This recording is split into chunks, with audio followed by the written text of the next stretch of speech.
Hello guys, मैं हूं KS Bhandari. आप देख रहे हैं भंडारी क्यूरियस क्लासेस। अगर आपको ये वीडियो पसंद आती है तो प्लीज़ एक लाइक और कमेंट कीजिएगा। आपने पिछले टॉपिक में पढ़ा कि धर्म, मूलवंश, जाति, लिंग, जन्म स्थान के आधार पर कोई भेदभाव नहीं किया जाएगा। हम पढ़ रहे हैं समानता का अधिकार। समानता के अधिकार में आर्टिकल 14 कानून के समक्ष अधिकार की बात करता है, कानून के समक्ष सभी समान हैं की बात करता है और कानून का समान संरक्षण की बात करता है। फिर हम बात कर रहे थे धर्म, मूलवंश, जाति, लिंग, जन्म स्थान के आधार पर कोई भेदभाव नहीं किया जाएगा। कोई भी नागरिक इन आधारों पर किसी को भी नहीं रोक पाएगा। दुकानें, सार्वजनिक भोजनालय, होटल, तालाब, कुएं, सार्वजनिक स्थान, पार्क, होटल, हॉस्पिटल, बैंक, ये सभी के लिए खुले रहेंगे। वुमेन और चिल्ड्रन की बात की थी। महिलाओं और बच्चों के लिए कुछ आरक्षण की व्यवस्था की जा सकती है। फिर था सामाजिक और शैक्षणिक रूप से भी पिछड़े वर्ग और SC/ST के विकास के लिए कोई विशेष उपबंध कर सकता है। फिर था उच्च शिक्षण संस्थानों में आरक्षण। EWS के लिए भी आरक्षण दिया गया था। स्कूलों में आरक्षण, कॉलेजों में आरक्षण की व्यवस्था की गई है। इसमें EWS इकोनॉमिक वीकर सेक्शन के लिए 10% का आरक्षण दिया गया है 103rd अमेंडमेंट 2019 के तहत। फिर था आर्टिकल 16 में लोक नियोजन में अवसर की समानता।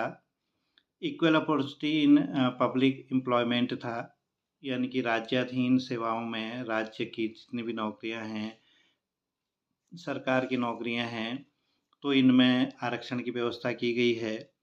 राज्य, जाति, धर्म, लिंग, मूल वंश, जन्म स्थान, उद्भव और निवास स्थान के आधार पर कोई भेदभाव नहीं करेगा, नागरिकों के साथ ही दिया गया था। लेकिन राज्य चाहे तो अपने निवासियों के लिए कुछ निवास स्थान के आधार पर आरक्षण की व्यवस्था कर सकता है और एक कानून बनाने का अधिकार संसद को दिया गया है। वर्ग जिनका पर्याप्त प्रतिनिधित्व नहीं है उनके लिए भी आरक्षण OBC के लिए दिया गया था। फिर बात कर रहे थे हम धार्मिक संस्था में सदस्य बनने के लिए विशेष धर्म का होना आवश्यक है, यह संवैधानिक माना जाता है। अगर मंदिरों की बात करें तो पुजारी ब्राह्मण का होना जरूरी है।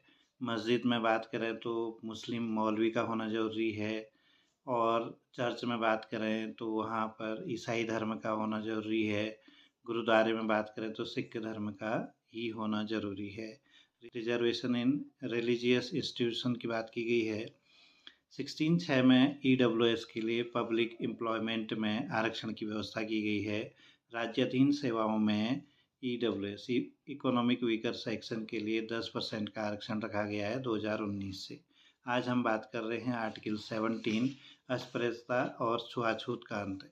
एवोल्यूशन ऑफ अनटचेबिलिटी की बात की गई है।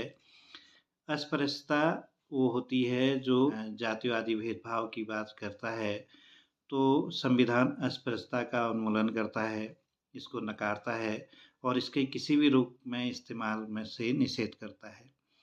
इसके ऊंच नीच, छुआछूत पर रोक लगाता है हमारा संविधान। इसके लिए कुछ नियम बने हैं। अस्पृश्यता अपराध अधिनियम 1955 1955, अनटचेबिलिटी एक्ट 1955 बनाया गया था।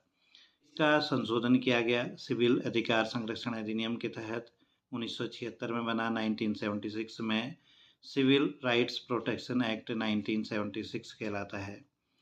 फिर इसमें भी कुछ ऐसी चीज़ें नहीं आई जो अपराध को सिद्ध करती थी, इसलिए SC/ST अत्याचार निवारण अधिनियम आया। Schedule caste, schedule tribe prevention of atrocity act 1989, ये राजीव गांधी ने बनाया था और मायावती ने इसका भरपूर प्रयोग किया।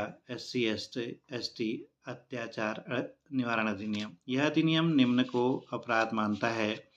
अगर किसी भी तरह से अपराध हो जाता है तो उसके लिए क्या किया गया है, किसी व्यक्ति को सार्वजनिक पूजा स्थल में प्रवेश से रोकना और कहीं पूजा से रोकना, ये भी अपराध माना जाता है। परंपरागत, धार्मिक, दार्शनिक या अन्य आधार पर अस्पृश्यता को न्यायोचित ठहराना, ये भी दिया गया है।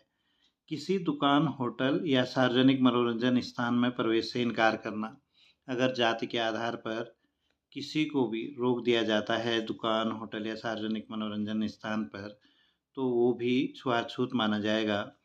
अस्पृश्यता के आधार पर अनुसूचित जाति या जनजाति के किसी व्यक्ति की बेइज्जती करना, ये भी एक अपराध है।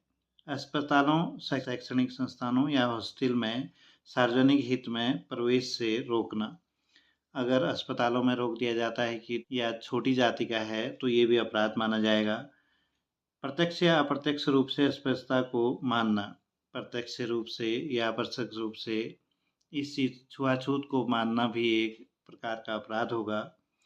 किसी व्यक्ति को सामान, बिक्री या सेवाएं देने से रोकना, किसी छोटे व्यक्ति को या जाति आधारित छोटी जाति का मान लिया जाए तो उसको सामान देने से रोकना, सामान की बिक्री करने से रोकना भी एक अपराध माना जाएगा। इस प्रकार से अस्पृश्यता और छुआछूत का अंत किया गया है। इसमें नियम आते हैं, एक्ट आते हैं, जैसे सिविल अधिकार संरक्षण अधिनियम कब लागू किया गया था या कब बनाया गया था या किससे संबंधित है, तो सिविल राइट्स प्रोटेक्शन एक्ट बनाया गया है 1976। नागरिक अधिकार संरक्षण अधिनियम भी कहलाता है 1976 का। अस्पृश्यता अपराध अधिनियम 1955 का है और SC/ST अत्याचार निवारण अधिनियम 1989 का है। अब बात करते हैं आर्टिकल 18 की। उपाधियों का अंत किया गया है। उपाधियों का अंत, एबोलिशन ऑफ टाइटल्स, किसी भी प्रकार का टाइटल नहीं दिया जाएगा भारत में। ये बात करता है आर्टिकल 18।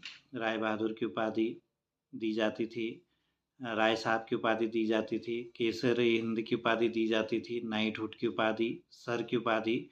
तो ये डिस्क्रिमिनेशन में रहता था समाज में, उस व्यक्ति को ऊंचे दर्जे का माना जाता था उन दिनों। तो इन उपाधियों का जब हमारा संविधान लागू हुआ तो इन उपाधियों का अंत किया गया। इस प्रकार की उपाधियां नहीं दी जाएंगी भारत में। यह निषेध करता है शैक्षणिक और राज्य सेना में कोई उपाधि प्रदान नहीं करेगा। राज्य सेना या विद्या संबंधी सम्मान के अलावा कोई उपाधि प्रदान नहीं करेगा। यह भारत में कोई नागरिक विदेशी राज्य से कोई उपाधि भी प्राप्त नहीं करेगा, ऐसा दिया गया है। और कोई विदेशी राज्य के अधीन लाभ या विश्वास के किसी पद को धारण करते हुए किसी विदेशी राज्य से कोई उपाधि राष्ट्रपति की अनुमति के बिना स्वीकार नहीं करेगा। राष्ट्रपति की अनुमति लेनी जरूरी है अगर कोई सम्मान प्राप्त कर रहा है विदेशों से।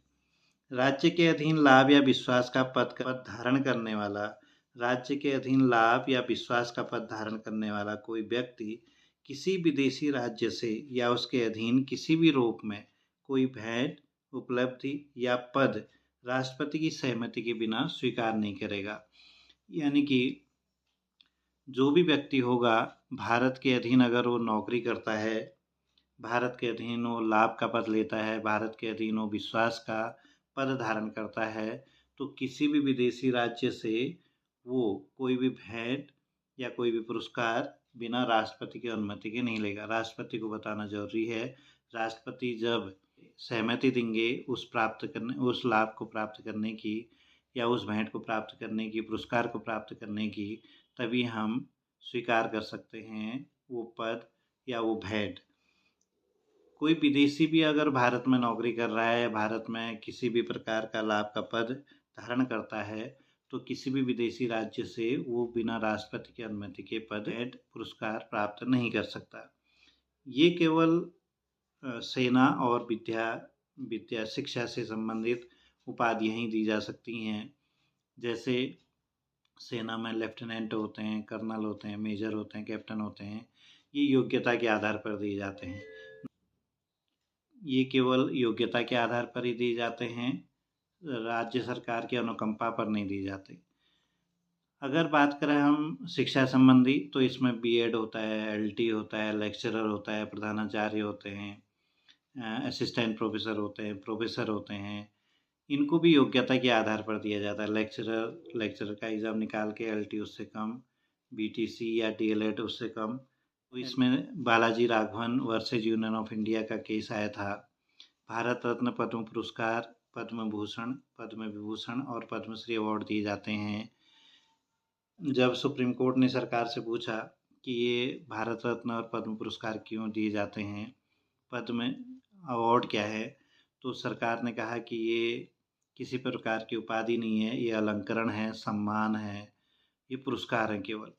तो भारत रत्न और पद्म पुरस्कार 1954 से शुरू किए गए थे। अनुच्छेद 18 का उल्लंघन नहीं माना जाता इनको। बालाजी राघवन केस है, वर्सेज यूनियन ऑफ इंडिया का केस है। प्रत्यय नहीं लगाया जाएगा, प्रत्यय या उपसर्ग नहीं लगाया जाएगा, नाम के आगे भी नहीं लगाया जाएगा और नाम के पीछे भी नहीं लगाया जाएगा। किसी भी प्रत्यय और उपसर्ग से इनकार किया गया है। तो भारत रत्न और पद्म पुरस्कार एक अलंकरण है। इसलिए आर्टिकल 18 बात करता है उपाधियों के अंत की। ये थे समानता के अधिकार। समानता के अधिकार में आर्टिकल 14 से आर्टिकल 18 तक पढ़ा हमने। अब पढ़ रहे हम आर्टिकल 19। राइट टू फ्रीडम की बात करता है 19, 20, 21 और 22। 19 बात करता है 19(1) और 19(2) में बटा हुआ है। ये 6 प्रकार की गारंटी देता है, 6 प्रकार के स्वतंत्रता की गारंटी देता है हमें। पहला है भाषण, वाक और अभिव्यक्ति की स्वतंत्रता, freedom to speech and expression. किसी भी भाषण को हमें किसी भी बात को कहने की स्वतंत्रता है। किसी भी प्रकार का एक्सप्रेशन कर सकते हैं, चुप रह के कर सकते हैं, आंखों को मटका कर सकते हैं, मुस्कुरा कर सकते हैं, गुस्सा करके कर सकते हैं या मुंह फेर कर। अभिव्यक्ति की स्वतंत्रता हम कैसे भी कर सकते हैं। भाषण हम किसी भी प्रकार का दे सकते हैं, लेकिन इन पर रोक भी दी गई है 19(2) में। बिना हथियार, हाँ, भाषण और अभिव्यक्ति की स्वतंत्रता में प्रेस की स्वतंत्रता भी आती है। प्रेस एक अभिव्यक्ति की स्वतंत्रता देता है, लिखकर, बनाकर या किसी भी प्रकार से प्रेस की स्वतंत्रता भी ली गई है। इसमें स्वतंत्रता के अधिकार में प्रेस की स्वतंत्रता दी गई है। और सूचना का अधिकार भी दिया गया है इसी में। सूचना का अधिकार की बात करें तो सूचना का अधिकार वैसे विधिक अधिकार दिया गया है।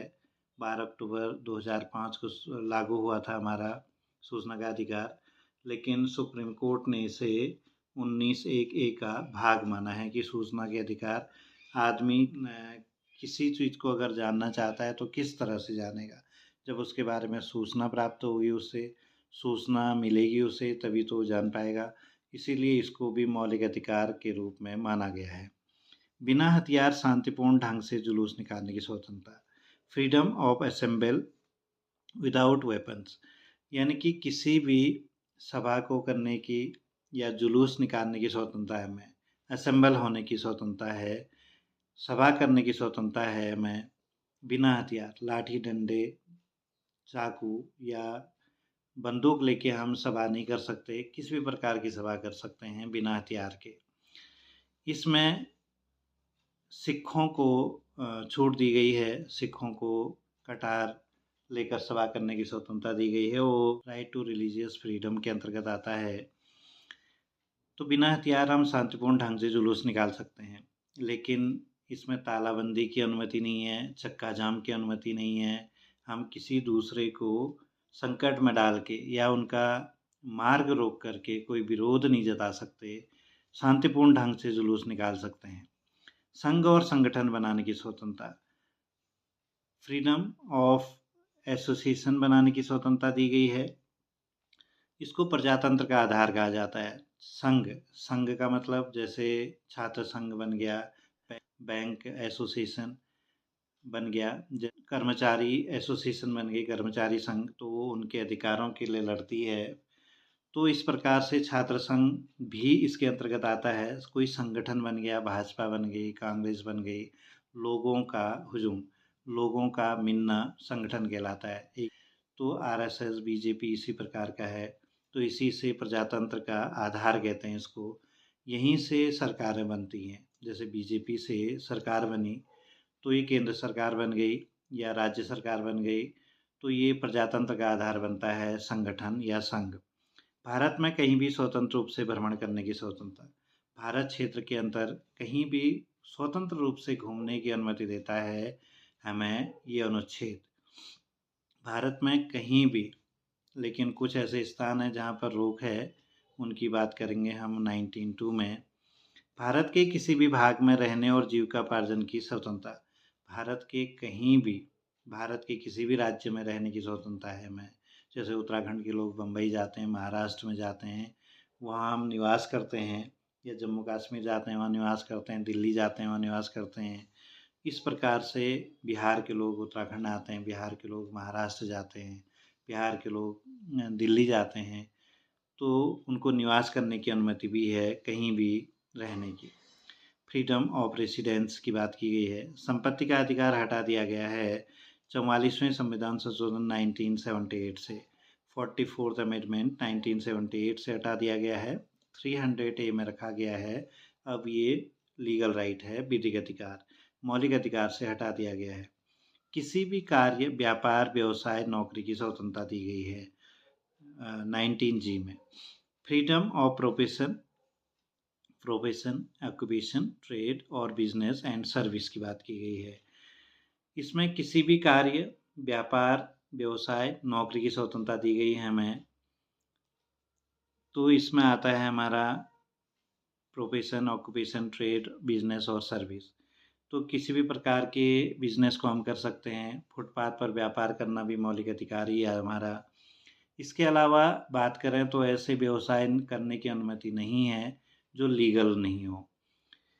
तो किसी भी प्रोफेशन को अपना सकते हैं। जैसे प्रोफेशन की बात करें तो जैसे हम टीचर का प्रोफेशन अपनाते हैं, या बिजनेस, व्यापार अपनाते हैं। पेशा, ऑक्यूपेशन, जैसे फार्मर या एग्रीकल्चर का ऑक्यूपेशन कहते हैं। ट्रेड, किसी भी प्रकार का ट्रेड कर सकते हैं। चुप रहने का अधिकार भी एक तरह से स्वतंत्रता का अधिकार ही है, हमारा राइट टू फ्रीडम है। इमैनुअल बनाम केरल राज्य था। ये ऐसा केस था कि स्कूल में 2 भाई पढ़ते थे और वो ईसाई थे। जब राष्ट्रगान होता था तो चुप रहते थे, चुपचाप खड़े हो जाते थे। तो इसको भी सुप्रीम कोर्ट ने स्वतंत्रता का अधिकार माना है कि चुप रहकर भी आप देश के प्रति सम्मान दिखा सकते हैं। केवल मुंह से बोलना ही काफ़ी नहीं होता। राइट टू एक्सप्रेशन में आता है चुप रहने की स्वतंत्रता। कम से कम वो चुप रहकर खड़े तो हो रहे हैं, सम्मान तो दिखा रहे हैं, कोई विरोध नहीं कर रहे हैं। तो सुप्रीम कोर्ट ने दिया। Thank you. आज का टॉपिक यहीं पे समाप्त होता है। अगर आपको वीडियो पसंद आई है तो प्लीज़ इसे लाइक कीजिएगा, शेयर, सब्सक्राइब भी कीजिएगा। Thank you.